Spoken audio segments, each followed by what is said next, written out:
The serpent was the shrewdest of all the wild animals the Lord God had made. One day he asked the woman, "Did God really say you must not eat the fruit from any of the trees in the garden?" "Of course we may eat fruit from the trees in the garden," the woman replied. "It's only the fruit from the tree in the middle of the garden that we are not allowed to eat.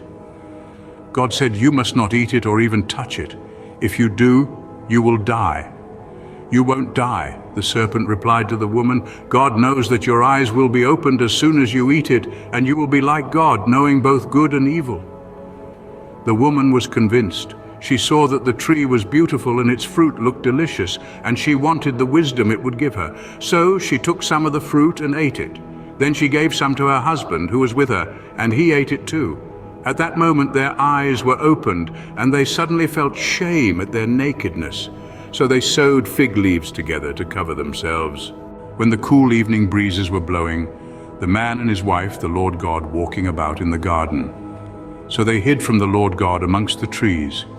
Then the Lord God called to the man, "Where are you?"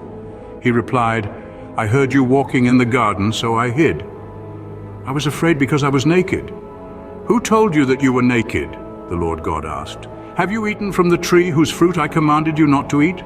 The man replied, "It was the woman you gave me who gave me the fruit, and I ate it." Then the Lord God asked the woman, "What have you done?" "The serpent deceived me," she replied. "That's why I ate it." Then the Lord God said to the serpent, "Because you have done this, you are cursed more than all animals, domestic and wild.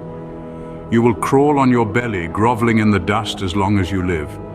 And I will cause hostility between you and the woman, and between your offspring and her offspring.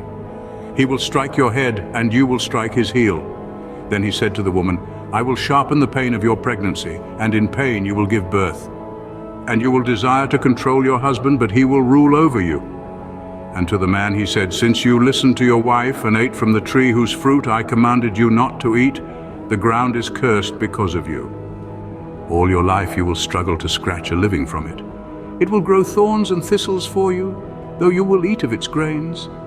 By the sweat of your brow will you have food to eat until you return to the ground from which you were made. For you were made from dust, and to dust you will return." Then the man Adam named his wife Eve, because she would be the mother of all who live. And the Lord God made clothing from animal skins for Adam and his wife.